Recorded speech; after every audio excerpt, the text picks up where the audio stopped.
Hopefully you're all well and Yes. fine po ngayong umaga. No? Today we are anticipating kailan po ba yung pasok ng bagyo. Pero that is why we pray for that on the upcoming days it will not affect us much. Secondly, we pray for those who are in I think at 10 a.m. No? People will be gathering today, starting in different areas in Metro Manila para magsabi ng hinanayin nila, no? To start a protest for the ongoing Trillion peso. Trillion peso. flood control projects. They called it the Trillion Peso March. So, ang daming nangyayari sa paligid. But hopefully okay lang po tayong lahat, no? Wherever we are. And we also pray for those who are not fine, so we pray for them. Ngayon po, today po, we will be studying on the we will be ending the series already. This is the fourth part of our series. Gusto nyo talaga yung mga ganitong topic, no? Yun ang pinakamalungkot na narinig ko, no? Dito sa mga series that we had. Alam niyo po, maganda yung topic natin today. And we will start by reading its verse. We are already familiar with this one. Magandang practice na ginagawa natin is that we try to read the verse, then we try to capture ano kaya ang problema dito sa verse na to, no? Or what would be, ano yung suited na i-identify natin as a real essential and a difficult topic, no? For the past weeks, we had envy. Tama ba? Envy. Yan. Envy. Ang sunod? Judgments. Tama? And lastly ay pride. Okay. And today, we will be reading a verse, then we'll try to identify it. Okay ba yun? Yes. So ngayon, basahin natin in Matthew chapter 27, verses 11 to 24. It tells us in Matthew 27, verses 11 to 24. Ready na po kayo? Sabi niya dito, Now Jesus stood before the governor, and the governor asked him, Are you the king of the Jews? Jesus said, You say so. But when he was accused by the chief priests and elders, he did not answer. Let's continue reading. Then Pilate said to him, Do you not hear how many accusations they make against you? But he gave him no answer, not even to a single charge, so that the governor was greatly amazed. So, meron tayong binabasa, no? May figures na tayo, may character na. Sino si? Si Jesus. Okay.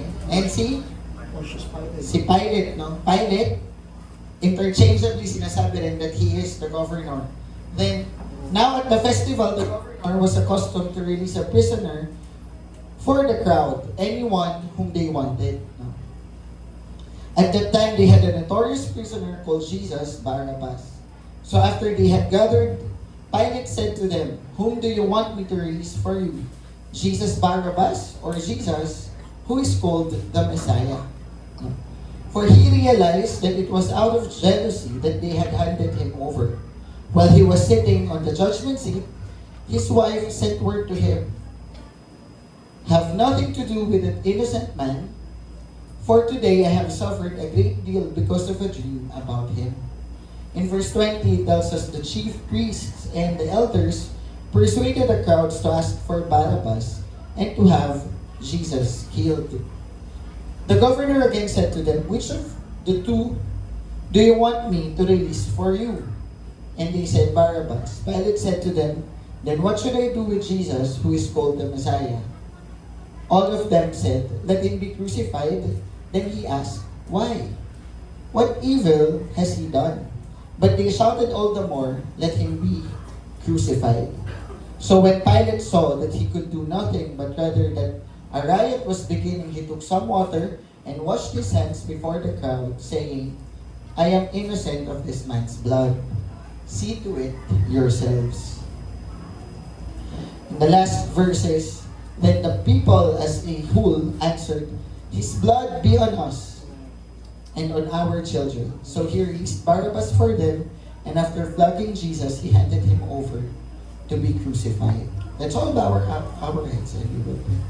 Panginoon, salamat po sa inyo sa araw na ito. Salamat sa pagkakataon, Panginoon, sa buhay, sa lakas na ibinigay ninyo sa amin ngayong umaga para makarinig ang inyong salita. And today, Lord, be it ever true in our lives. May it cause transformation, Lord.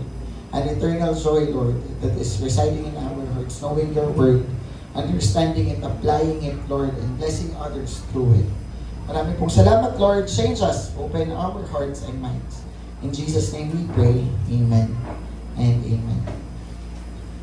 Ano po ang hula ninyo na pag-uusapan natin ngayong umaga?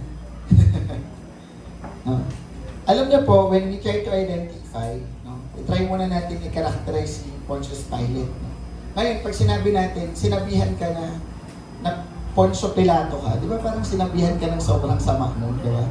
Parang, sinong Poncio Pilato yan? Parang gano'n, di ba? Parang, ang tagging natin when we say Pontius Pilate, parang isa sa pinakamasamang tao sa mundo, no? Parang on the history, it may be considered as one of he may be considered as one of the rudest sa lahat ng governors ng Rome. Actually, that is true.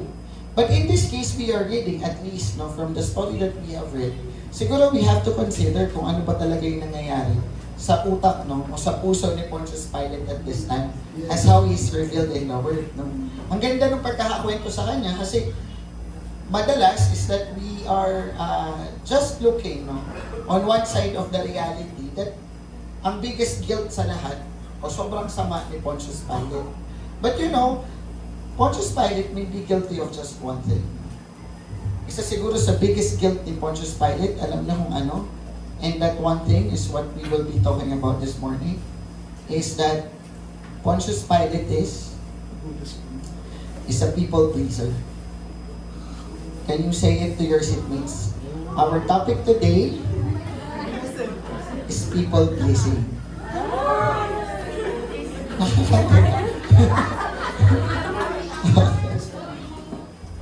Alam niyo po, that is what we are seeing here.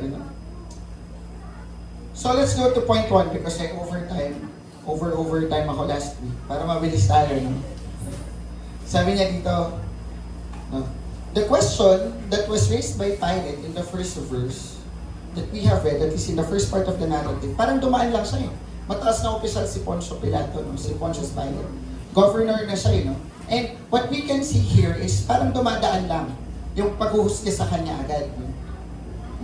Pupunta sa harap niya, then decision will be given by him. And now, there is only one summary. Iisa lang ang tinanong sa kanya ni Pontius Pilate. Nandiyan na si Jesus, dinala na siya, and the question was, are you the King of Jews?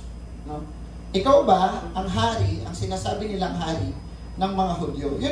This question contains a lot because we have to understand that this is the summary of all the accusations that was laid to Jesus.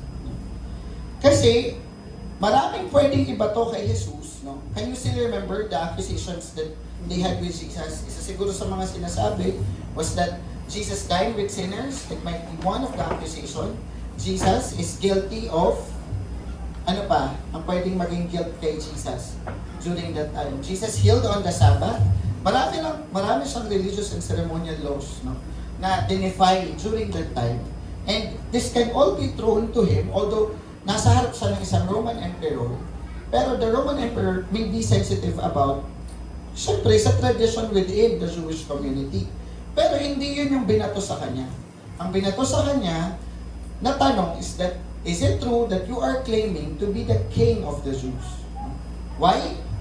Bakit ito ang itinag sa kanya ng mga Pharisees during that time? It was because Jesus, kapag siya ay naging guilty of claiming to be the king of Jews, meaning, ini-intimidate niya yung posisyon ni Julius Caesar as king of everyone and the emperor overall during that time. So, ang susunod na magiging problema niya, ang magiging problema ni Jesus when he becomes, pag inadmit niya to, or kapag naging guilty siya of this, is that may rebellion, may insurgents, may rebellion during that time. And rebellion during that time is punishable by death. isa sa pinakamalaking problema nila sa panahon na yun is yung insurrection, yung maraming nangyayaring rebellion sa iba't ibang lugar. So to be tagged, no? So nire-red tag si Jesus during this time. Are you the king of the Jews? No? That was the question. Isa sa pinakamataas na problema o kaso during that time is yung pagtataksil. You know, Pilate is amazed, sabi dun sa sumunod, but when he was accused by the chief priests and elders, he did not answer. In the following verse, ang sinabi niya ulit dito, but he gave him no answer, not even to a single charge, so that the governor was greatly amazed. So Pontius Pilate was amazed. I am asking, no, when I was studying, bakit kaya na-amazed si Pontius Pilate? You know why? Because this is his only chance. This is Jesus' only chance to defend himself. Ganito po talaga yung nangyari. These are the accusations that they have. And these are my reasons. No? Ito yung mga rason ko para sa mga charges na to. But at that time, no, Pilate, Jesus chose to be silent. And alam niyo in the verse, hindi matagal no? But alam natin na nakita in verse 18, matalino si Pontius Pilate. Ang sinabi niya dito, we try to study a character, no, as we read the word today. We try to study the mind of Pontius Pilate. And right now, ang sabi niya dito in verse 18, for he realized that it was out of jealousy that they handed him over. No? That they handed him over. No? So, wala talaga sigurong insurrection, walang rebellion, walang kahit anong guilt si Jesus. But right now, Pontius Pilate is now making sense. No? Nakikita niya na walang problema. Meron lang intensyon itong mga loko-lokong to. Parang siguro yung iniisip niya, no? For he realized that it was out of jealousy that they handed him over. Nainggit lang yung mga tao sa kanya. Because Jesus that time is making name. He's making a name already. He heals, and marami na siyang followers, no? Yung mga followers ni John the Baptist na absorb niya na, no? Nag-sermon on the mount, and the people believe, no? And now the people believes in him. And it was out of jealousy na kaya siya ngayon pinaparusahan at pinahihirapan ng mga tao. Now, while he was sitting at the judgment seat, his wife sent word to him. Sabi niya, have nothing to do with that innocent man. Sabi niya, wag mong gagalawin yan, no? Kasi hindi ako nakatulog ng maayos dahil na naginip ako tungkol sa innocentong tao niya. No? So, nagkaroon ng dealing, no? There are at least two confirmations that Pontius Pilate already know that Jesus is innocent. Alam na ni Pilate, alam niya na yung motibo. Pangalawa, sinabi pa ng asawa niya na nakakita siya ng pangitain o panaginip na inosente si Jesus. Kakasunod po kayo sa akin. Okay lang po kayo. Yes. Isang ngiti naman sa katabi. Tama natin yung protesta sa EDSA. Pagkapukan natin. Okay. Now Pilate, no? What should be the process? No? Now, Pilate is a good, no? Makikita natin matalino siya. Tama? Matalino siya. Nakita niya yun, naiintindihan niya yun. Pero ano ba dapat yung normal na proseso after knowing? Pilate now knows the truth, and it should be that he will tell these people, no? He is the highest position during that time, no? Na siya yung governor. Hindi pa siya emperor, pero during that time, siyempre nag-ring siya sa isang lugar lang. Pero pwede niya nasabihin ngayon na mali kayong lahat. Tama? Tingnan lang natin yung pwesto, huwag muna natin tingnan yung kwento. Pero at this process, Pilate already knows, and pwede niya nasabihin, hindi, mali kayong lahat. Kasi nanggagaling to sa muling motibo. Tama? Pero alam niya po, hindi yung tinayuan ni Pilate. Hindi yung tinayuan ni Pilato. Hindi niya afford na magalit tong mga tao sa kanya. Sabihin mo, ikaw ba? Afford mo ba? Na magalit yung mga tao sa iyo? Alam niyo, minsan ganito po tayo, no? Nakakakita tayo ng mali, pero hindi natin masabi. Tama? So, dito yung nakakita na ng maraming mali. Pero hindi natin ito masabi. Kasi madalas, we are motivated by a very good intention. Tama ba? An intention na ayaw kasi natin ng gulo. We don't want to bother. Ayaw natin ng gulo, ayaw natin ng away, ayaw natin mag-isip pa, ayaw natin ng humaba pa. Minsan po, it may be better that we will just extend our patience, tama? Pahabain natin yung PC natin. Kasi mas mahirap harapin yung katotohanan. Yung pagkakamali, mas madaling tanggapin kasi mas mahirap gambalain yung sistema. This time, baka hindi nakita ni Pilate that the truth is not worth fighting for. Kaya nung pinapili siya, yung tama ba na mahirap ipaglaban? O yung mali na madali? Nung pinapili siya, yung iisa ba o yung marami? Si Jesus ba o yung karamihan? We know the answer. We know Pilate's answer. And he said, I'll go for what's easy. Even though it's wrong. Alam niyo po, pag di tayo natutong magsalita, we will be of the same guilt with Pilate. Hanging Jesus on the cross. Di ba galit na galit tayo kay Pilate?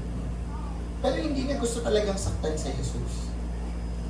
He was a victim of, pwede ba nagsabihin na? He was a victim of pressures around him. Initially. But later on, he became guilty of doing the wrong thing because he was pressed. He was pressured of the people's expectations around him. Sa una lang tayo biktima, pero sa dulo hindi na.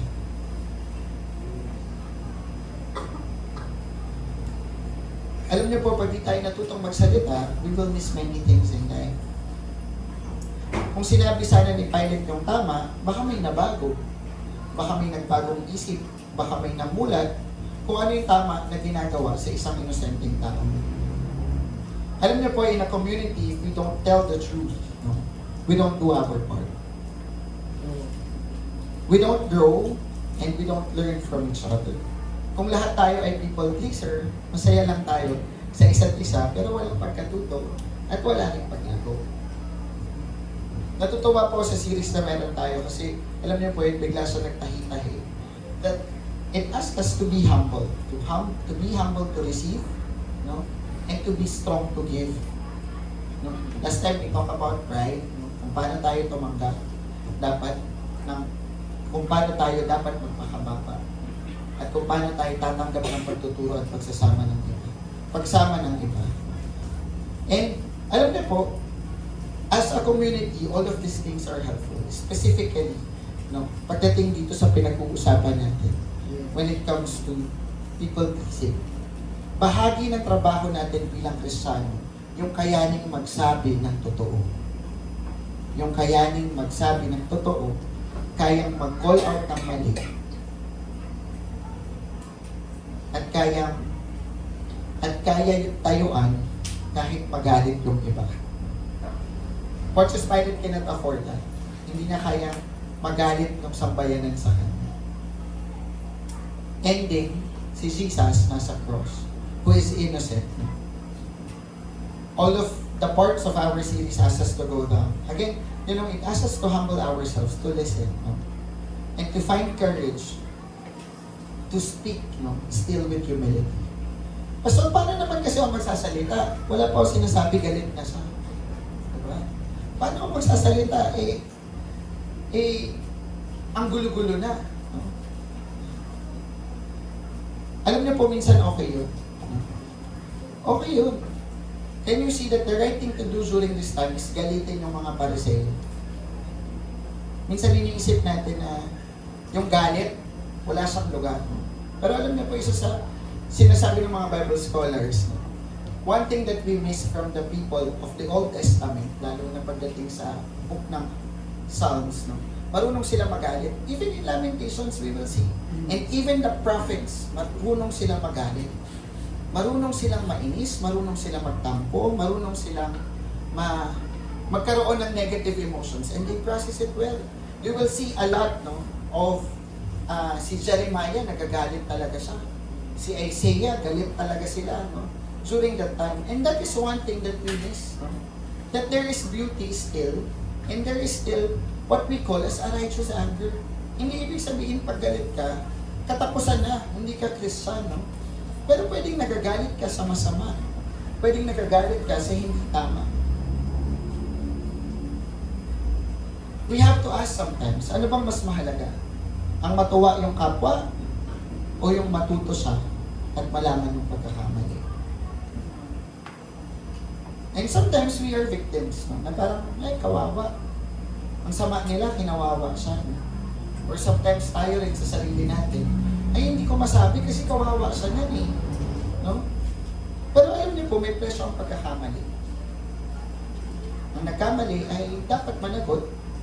May awa ang Diyos, nagtuturo din siya. Pero alam niyo po, hindi pareho ang kabutihan at ang kabaitan. May mabait na mali at may masakit na mabuti. And we tell that to our siblings, hindi kailangan laging maging mabait. Hindi mo kailangan mapa-oo lahat ng tao. Ang kailangan natin ay dapat palagi, sabi mo sa katabi mo, palagi maging mabuti. Siyempre, ikaw ang kaibigan ng lahat, inuuhan mo lahat eh. Kahit mali, inuuhan mo. But that is not what will matter. No? Hindi kabaitan ang basihan, kundi kabutihan. Ano ang tama, hindi ko ano ang mali. Hindi kung ano ang magiging komportable para sa atin. Yes, Pilate won the people before. Tama, napanalo niya yung crowd niya. Pero ngayon, tinatawag mo yung pangalan niya sa anak mong sobrang kulit. Tama. Hoy, Poncio Pilato. Ganyan. Ang bakit na ng connotation? Na, totoo, di ba? Parang ang ganda dati, na-win niya yung crowd. No? Nagawa niya yung gusto niya. But later on, we recognize that there is a big mistake because you would like to please the people surrounding you. Hindi natin binanggit yung pangalan ng mga Pariseyo sa pagkakataon na yun. Kaya alam mo kung sino mismo yung nagpapako sa krus? Kay Jesus? Hindi, di ba? Ang kilala mo, sino yung umoo? Si Pontius Pilate. Alam niyo po, this is the first point. Madalas nakakakita tayo ng mali, pero hindi natin ito na itatama. When we please people, when we center ourselves to the lives and what will people say about us, makakakita tayo ng mali, pero hindi natin ito matatama. Pero alam niyo po, kailangan natin matuto sa isa't isa. Kailangan natin magamit yung boses ng isa't isa para sa ikabubuti natin. At kailangan din ng boses, kailangan din natin yung boses ng iba para matuto tayo. Pwede ba natin sabihin sa katabi natin, sis, bro, kailangan kong matuto sa'yo. Pag nagkamali ako, i-post mo ako.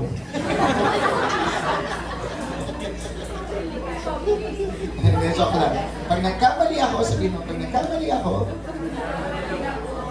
huwag kang matakot sabihin ako.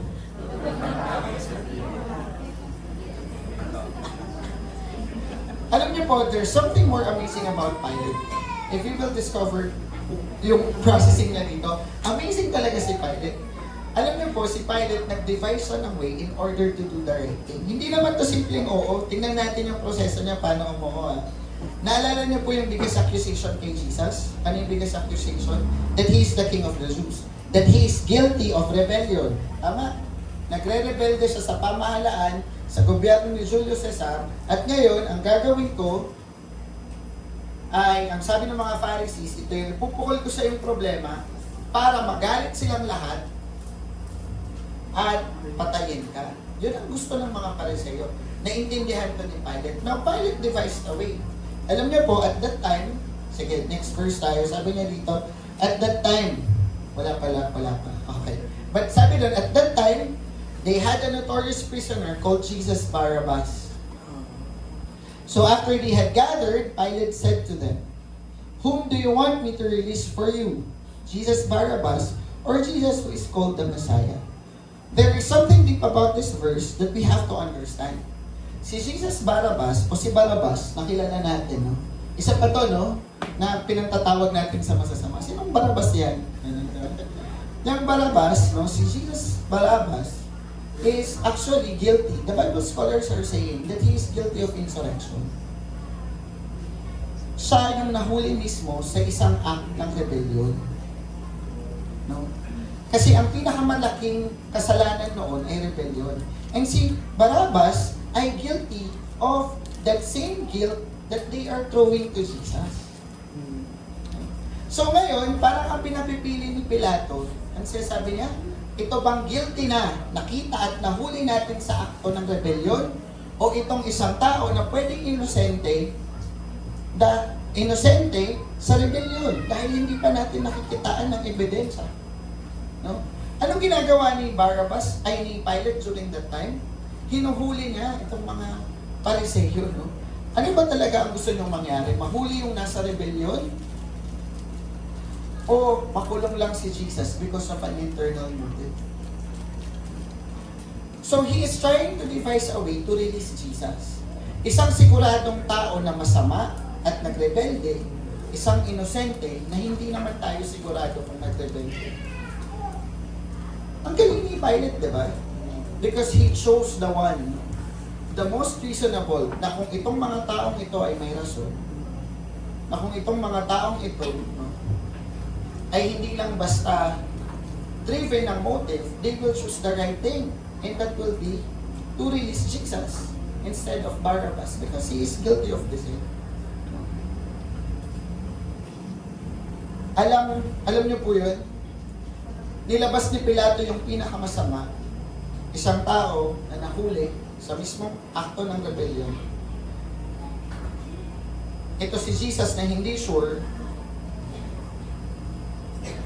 Then the people, ma-appreciate natin doon si Pilate, di ba? Kasi sinubukan niya talagang palayain si Jesus.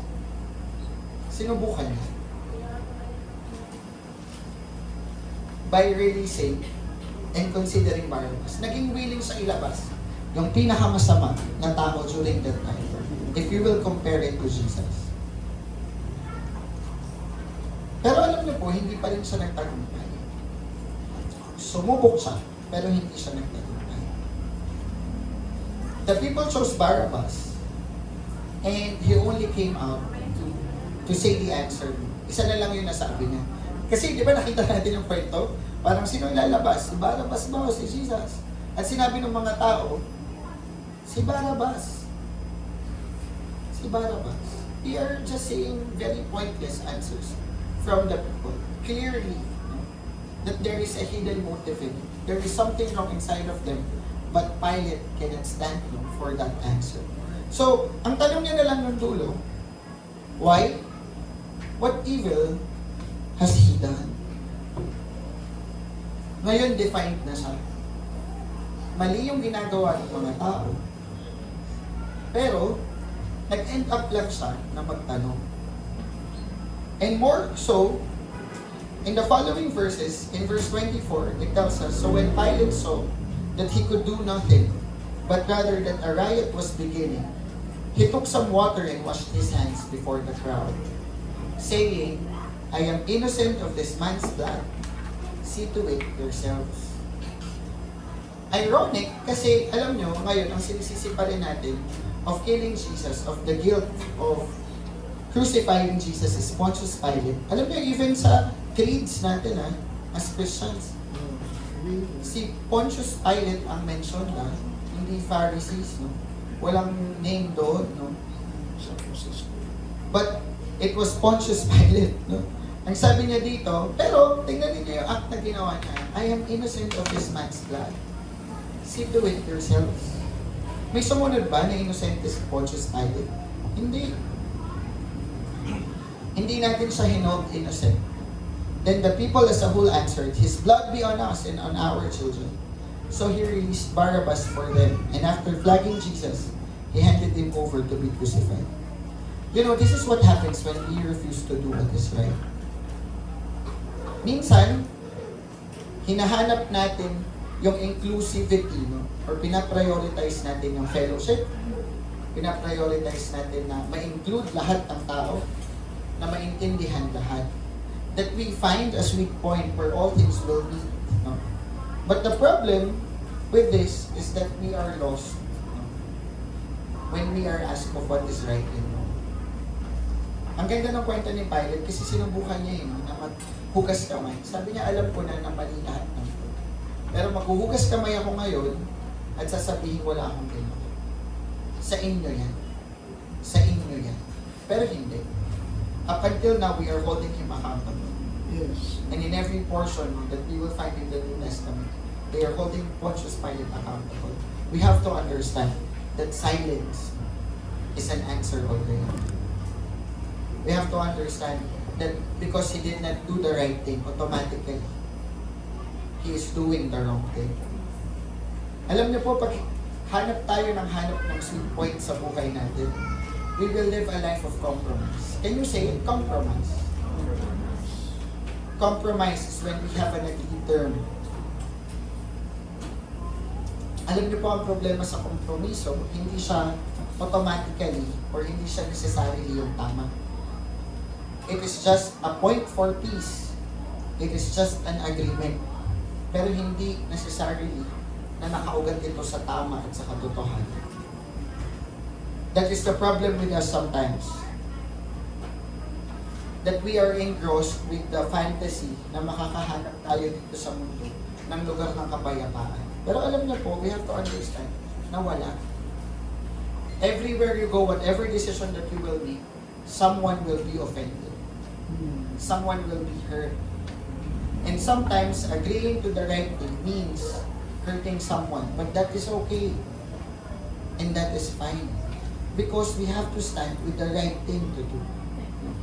That is what God calls us.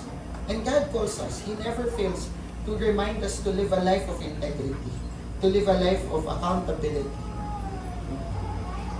That God calls us to make sharp decisions.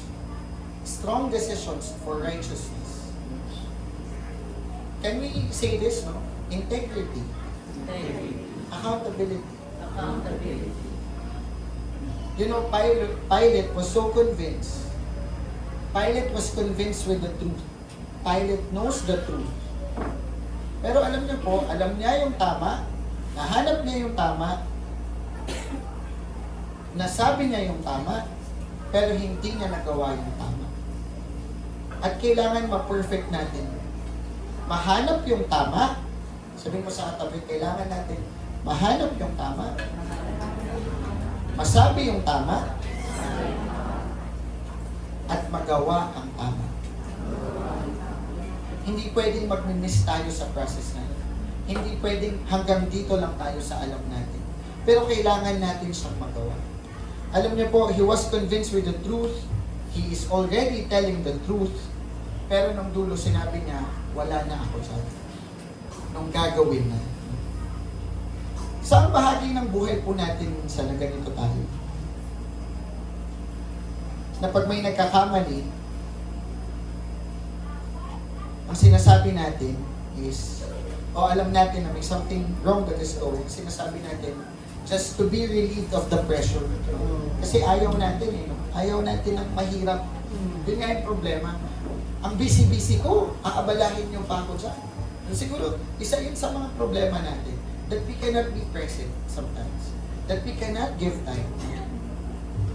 Pero nandyan ka sa pwesto na yan, kasi ikaw yung inaabangan na kumilos sa pwesto na yan.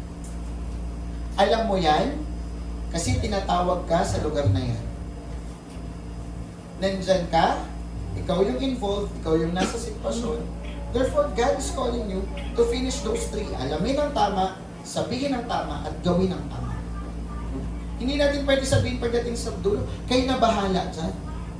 And as if we are like Pontius Pilate, I'm cleaning my hands, ito na, naghuhugas kamay, wala ako dyan, kayo bahala. Pag nagkasisihan, wala ako. Pag naghanap ng accountability, wala ako. No?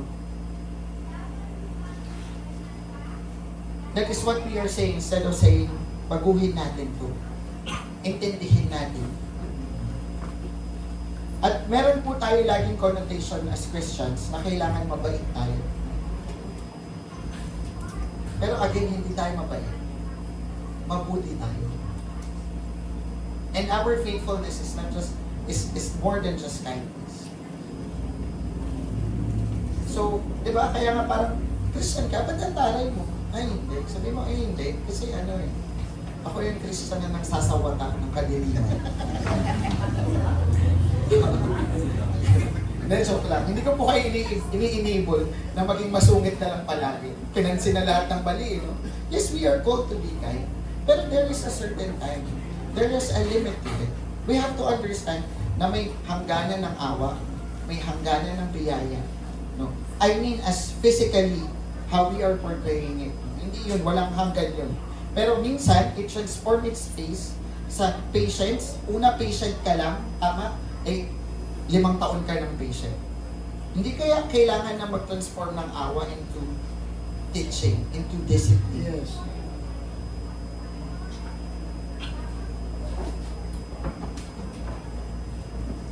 Ay, alam niyo po, guilty ako dito. Mas madali talagang mabuhay sa kapayapaan. Huwag nang mangialam, wala pa ako dyan, wala ako dyan. Laging ganun din ako. Kasi ang dami ko iniisip eh. O kaya naman, that sometimes it's really better to meet, no? Anong gusto mo? Anong gusto mo? O sige, pag-combine natin. Kahit posible ipag-combine, ipag-combine natin, gawan natin ang paraan. Anong dulo? Pagod ka, di ba? Ayan, pagod ka. Minsan ganun ako sa trabaho. Kailangan ako dito sa, hindi, pagdating sa people pleasing, siguro po, ang taas talaga ng guilt ko dito. Yung boss ko, kailangan ako sa Dasma. Dalawa yung boss ko ngayon. Kailangan ako sa Dasma. At yung isa kong boss, kailangan din ako sa Las Piñas. So, ang gagawin ko, babiyahe ako ng alas 7 pa Dasma. Babiyahe ako ng alas 9 sa Las Piñas. Matatapos lang meeting ko sa Las Piñas ng alas 10. Babalik na naman ako ng Dasma. Alam niyo po yun? At pagod na pagod talaga ako pagtapos because I cannot say no. Hindi ako makapagsabi ng hindi. And sometimes, pinahihirapan tayo ng sitwasyon kasi hindi natin kaya sabihin. More so, hindi natin kaya gawin kung ano yung tama. Because we are victims of anong sasabihin nila, anong iisipin nila, ma-offend sila. Kasi naman, minsan nagsabi ako eh, alam niyo po eh, minsan nagsabi ako sa boss ko, sabi ko, ma'am, hindi ko po kayang pumunta. Sabi niya, gawin mo. Hindi pwedeng mag-adjust sa'yo yung presidente ng school. Sabi niya ganun. Okay, oo nga naman, alam mo, pag-adjustin yung president. Ayan, bugbog ako pagtapos, diba? Parang, hay, ang hirap na tumutuloy tayo na kailangan natin intindihin pareho. Pero feeling natin minsan, mas madali ito kaysa harapin yung pagkakamali. Tama? Pero alam niyo po, on both sides, we will exert effort. On both sides, Yes. we will do something that is hard, no? Kaya minsan, kailangan natin gawin na lang kung ano yung tama. Hindi minsan, lagi. No? Sanayin natin yung sarili natin gawin yung tama.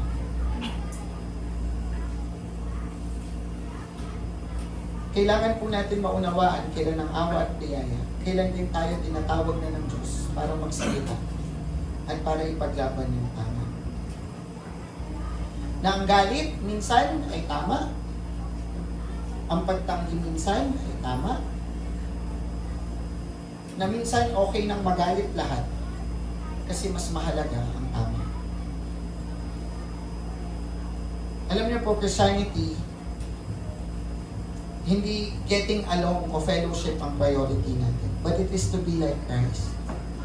And Jesus loves and came so that righteousness will reign in this world.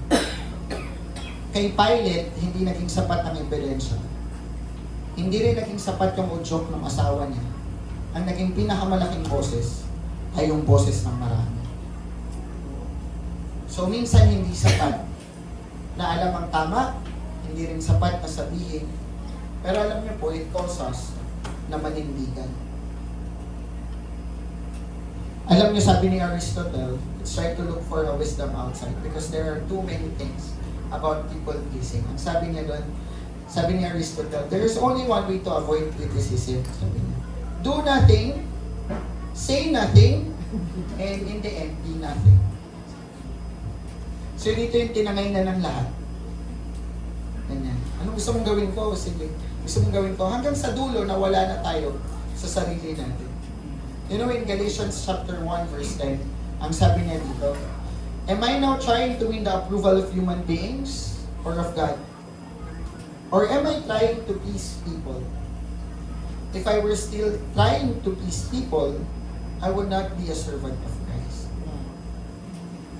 Sabi niya, kung hanggang ngayon, naglilingkod tayo hindi ultimately para sa Panginoon, pero pinaglilingkuran natin lahat ng sinasabi ng mga tao. Hindi tayo totoong naglilingkod sa Panginoon. Hindi natin pwede equate na yung serving the likes of these people, serving the desires of these people, pleasing people, is already equivalent to serving Christ. It has to align with what God calls and how God calls us to serve. Alam niyo po, yung pangalawa, sabi niya dito, na nakakakita tayo ng tama. Kapag tayo ay naging people pleaser, nakakakita tayo ng tama. Pero hindi natin ito ginagawa. And the challenge for us is kailangan natin tumindi. Kailangan natin gawin ng tama.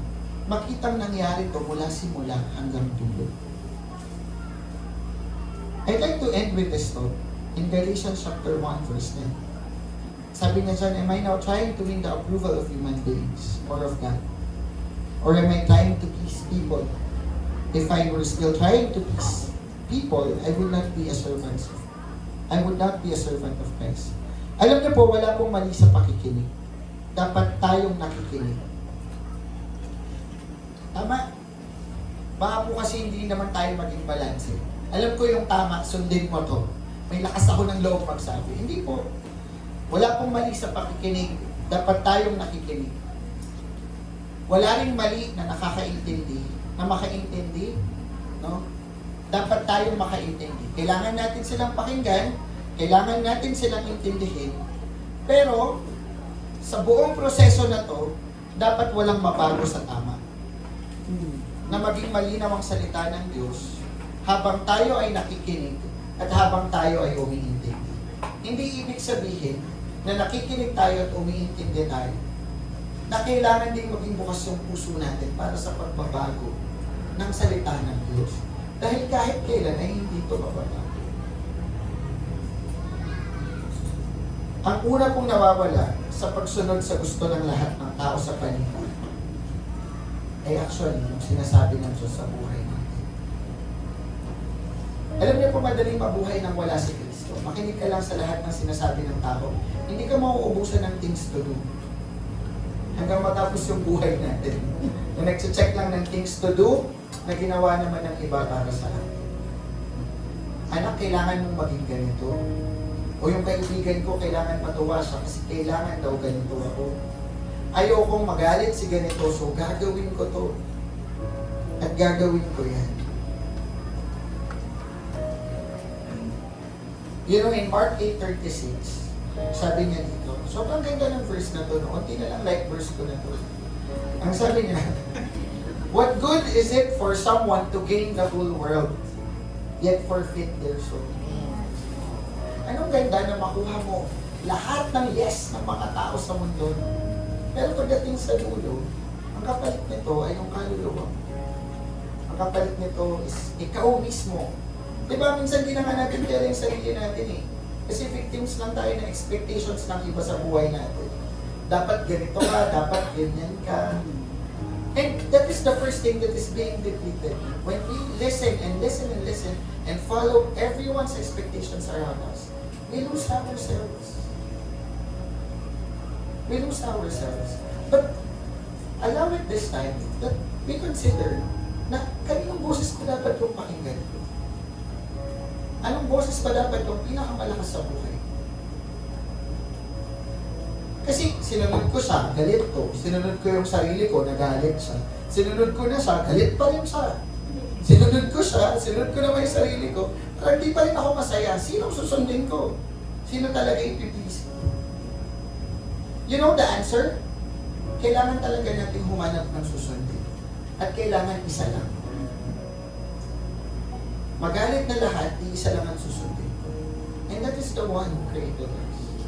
That is the one who knows us. We follow God in every portion of our life. We don't please anyone. We don't just agree with anyone. But ultimately, we agree with God in all of these things in our life.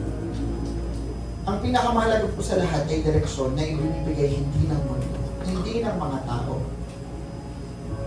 Kahit gaano pa kaganda, kahit gaano pa kasulit, kahit gaano pa katalino. Pero kung ano ang tama, at ano ang sinasabi ng Diyos sa buhay natin. Alam niyo po, hindi tayo parang bangka na tinatangay lang ng alon kung saan-saan. Sabihin mo sa katabi mo, yung buhay mo, may direksyon. May dapat sundan. May plano. Kaya hindi ka pwede magpaantala sa plano ng iba para sa iyo. Kasi may plano na yung buhay. May direksyon na yung buhay. May dapat kang gawin sa buhay mo. At yun yung plano ni Lord sa buhay mo. Hindi tayo pwede magpadala kung saan-saan. What good is it for someone to gain the whole world yet forfeit their soul? When we tend to please everyone, alam niyo po yun? When we tend to please everyone, kung sino man yung sinusundan natin, nagiging sa kanila tayo. We do not become who God created us to be. Kaya mula po sa araw na to, the challenge for us is to tone down the volume of the world, of the people around us. Kanino expectation ng sinusunod mo ngayon? Pwede mo bang i-share in 1 minute sa katabi mo? Di ba po? Parang kailangan natin mag-trace yan. Sino bang pinasasaya natin sa buhay natin? Kanino bang approval ang hinihingi natin? Wala pong mali na umayon to. Wala pong mali na umayon to sa gusto din ng iba. Alam ko po, naging boses ni Lord ang boses ng nanay at tatay ko for some time. Parang hindi na ngayon. Pero sa maraming bahagi ng buhay ko. Sometimes you do not agree. Pero yung mga plano nila, oo nga, no? Plano ng Diyos to para sa akin. O minsan yung sinasabi ng kaibigan ko, oo nga, siya yung ginamit ni Lord para marinig ko yun. Alam niyo yun? Pero our whole allegiance, our whole loyalty is not on what others will say. But we always have to prioritize what God is saying in our life. And we have to check right now, ano ba yung mas malaking boses kaysa sa boses ng Diyos sa buhay ko? Sino yung piniplease ko? Sino yung binibigyan kong kagalakan sa buhay? Hayaan mong magalit sila minsan dahil hindi mo sila nasusunod. Hayaan mong magkagulo minsan dahil nasisira natin yung sistema dahil mali yung sistema. Magkakagulo talaga. Pero tungkulin natin ito bilang Kristiyano, tungkulin natin ito bilang mga tao na nasa katuwiran ng Diyos. No? Mahirap man harapin, pero kailangan natin harapin. Kailangan mo minsan tanggapin na disappointed sila dahil hindi natin naabot, no? Lahat ng magpapasaya sa kanila. Pero kailangan natin tumayo hindi sa kagalakan nila, kundi sa kagalakan ng Diyos. Dahil nagawa ko kung ano yung ako. Alam niyo po, this is the last point. When we please others, nakakakita man tayo ng direksyon mula sa Panginoon, hindi natin ito nasusunod. And that steals a lot from us. The challenge is, kailangan natin unahin ang sinasabi ng Diyos sa buhay natin. Tumayo po tayo na.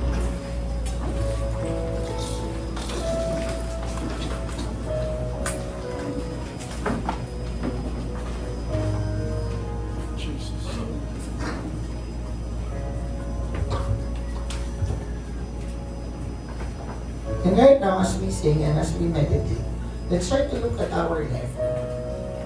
Tingnan po natin, busisingin natin ang puso at ang buhay natin. Do we please God Or do we follow certain people? Do we follow certain expectations? Lord Jesus, forgive us.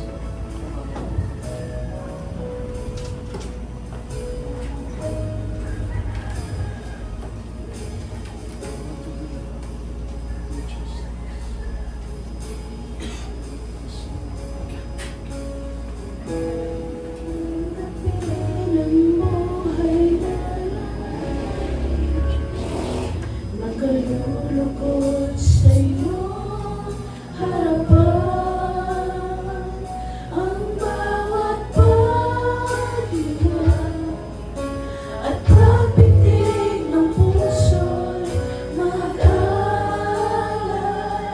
sa iyo ng pagsamba buong lakas.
Sige po, itaas natin mga kamay natin. Habang yung isa ay nakahawak sa puso. Panginoon, sa pagkakataon to, buksan mo ang puso namin. Halukayin mo to, Panginoon, hanggang sa pinakadulo. Bawat bahagi, ang bawat kapitin, at ang bawat paghinga, katulad ng inawit namin, ay maging para sa iyo. Kung kami ay biktima, Panginoon, ng pag-iisip ng iba, o kami ay biktima ng pagsang-ayon ng expectations, disappointments, or whatever it is, Lord, that calls us, Lord, to follow. I pray, Lord, that you will give us this courage ngayong umaga, Panginoon, kalakasan para gawin ang tama. Sumunod sa iyo, Panginoon, kahit hindi sumasang-ayon ang lahat.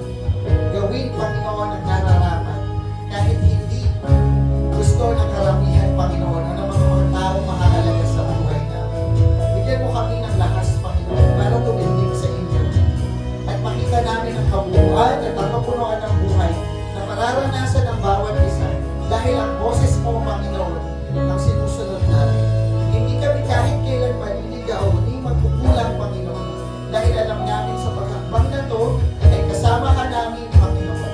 Hindi mo kami iiwan, hindi mo kami pababayaan. Salamat sa kabutihan mo, Diyos.